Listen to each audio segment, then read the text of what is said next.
देसी घी गर्म करके चाटने से जिस्म की सूजश और दर्द गायब हो जाता है। मोच की वजह से बदन के किसी हिस्से में दर्द रहता हो तो देसी घी की मालिश करें। समोसे पकोड़े खाने से पहले इस पोल का छिलका खाओ, इससे मैदे में तेज़ाबियत नहीं होती। अगर मैदे की तेज़ाबियत का शिकार हो जाओ तो नहार मुँह दही में इस पोल डालकर खा लिया करो। गंदम के आटे में सौंफ डालकर खाने से बुढ़ापा जल्दी नहीं आता। मैदे की गर्मी जान ना छोड़ रही हो तो सौंफ वाला पानी पी लिया करें।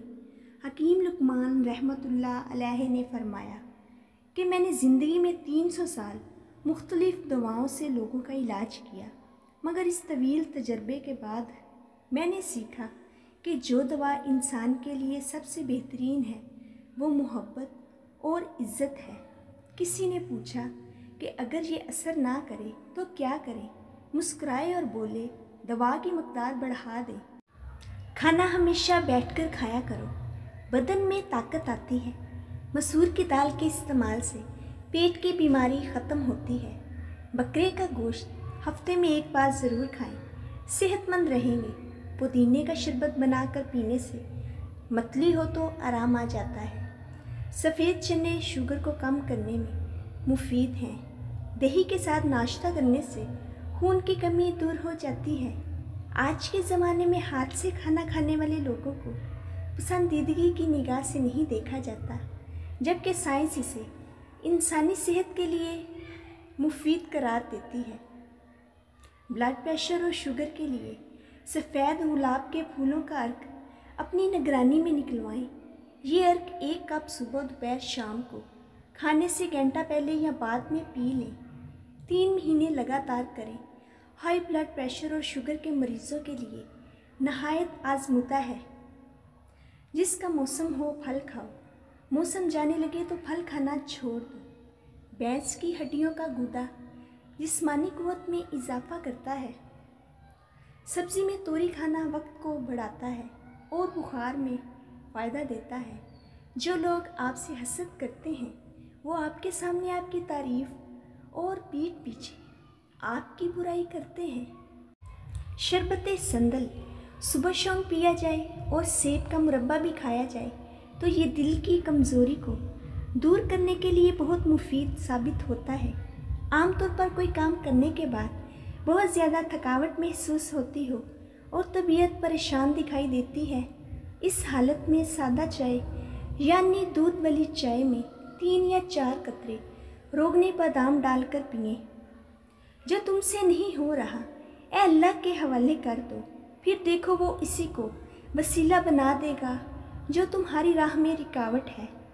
मेरी एक बात याद रखना, जिस मोहब्बत का ताल्लुक़ सिर्फ हुस्न से होता है वो ज़्यादा देर तक कायम नहीं रहता।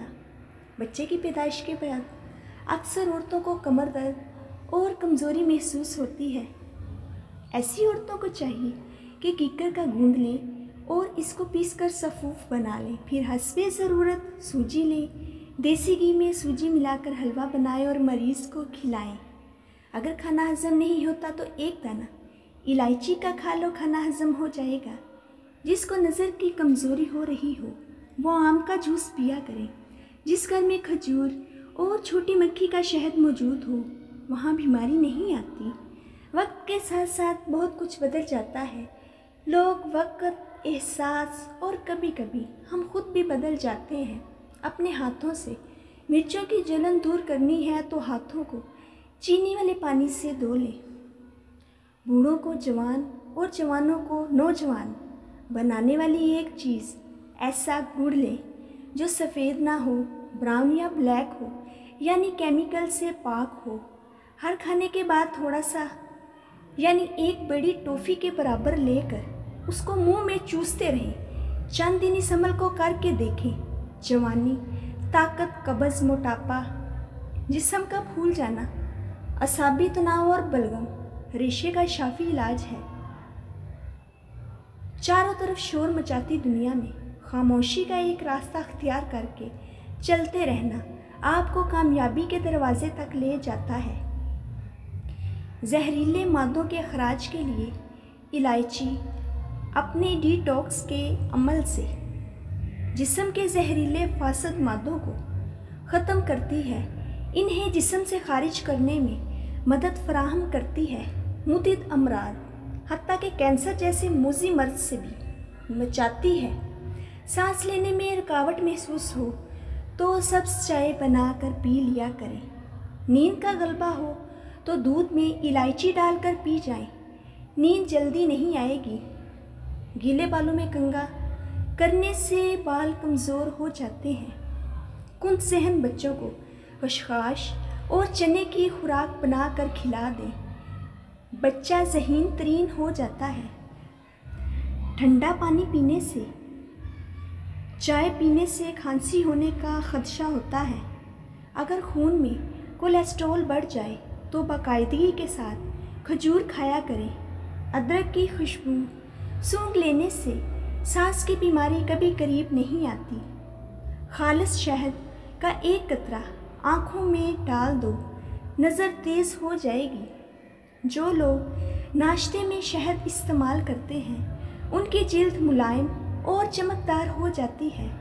سبز چائے کا ایک کپ روزانہ پئیں، یہ معدے میں گیس کو جمع ہونے سے روکتی ہے۔ مسواک کے بارے میں ایک عجیب بات مشہور ہے، جتنا بھی شدید ایکسیڈنٹ ہو، اگر جیب میں مسواک ہو تو ہڈی نہیں ٹوٹے گی، چاہے جسم لہو لہان ہو۔ واللہ علم۔ سالم بن عبید کہتے ہیں کہ نبی کریم صلی اللہ علیہ وآلہ وسلم مرض الوفات میں بار بار بے ہوش ہوتے تھے، اور جب افاقہ ہوتا تو زبان سے یہ نکلتا نماز کا وقت ہو گیا ہے یا نہیں، اور نماز کا وقت ہو جانے کا حال معمول ہونے پر چونکہ مسجد تک تشریف لے جانے کی طاقت نہ تھی، اس لیے ارشاد عالی ہوتا ہے کہ بلال سے کہو کہ نماز کی تیاری کریں اور صدیق اکبر نماز پڑھائیں۔ متعدد مرتبہ ایسا ہی ہوا، لیکن ابو بکر صدیق طبعی طور پر نرم دل پیدا ہوئے تھے۔ رکعت اکثر طاری ہو جاتی تھی، اور پھر آپ صلی اللہ علیہ وسلم کے ساتھ کا تعلق ان کی بیٹی عائشہ بھی جانتی تھی کہ میرے باپ سے آپ صلی اللہ علیہ وسلم کی خالی جگہ نہ تھی جائے گی۔ عائشہ صدیقہ نے درخواست کی کہ میرا باپ ابو بکر رقیق القلب ہے، جب حضور اکرم صلی اللہ علیہ وآلہ وسلم کی جگہ پر کھڑے ہو کر نماز پڑھائیں گے تو رونے لگیں گے اور نماز پڑھانے کی طاقت نہیں رکھیں گے، اس لیے کسی اور کو فرما دیجیے کہ نماز پڑھائیں۔ اسی طرح ام المومنین حضرت عائشہ صدیقہ رضی اللہ تعالیٰ عنہ کے متعدد مرتبہ سوال و جواب پر آپ نے ارشاد فرمایا کہ تم یوسف علیہ السلام کے قصے والی عورتیں بننا چاہتی ہو، ابو بکر سے کہو کہ نماز پڑھائیں۔ نہ بولنے والے بچوں کو پرندوں کا جھوٹا پانی پلانے سے بچے بولنا شروع ہو جاتے ہیں۔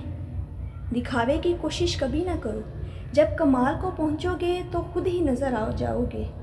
چہرے پر بہت زیادہ دانے نکل آئیں تو لیموں کے رس میں ہلدی ملا کر چہرے پر لگاؤ، اس سے چہرے کے دانے غائب ہو جائیں گے۔ جن لوگوں میں خون کی کمی ہے وہ لوگ انار زیادہ سے زیادہ کھایا کریں۔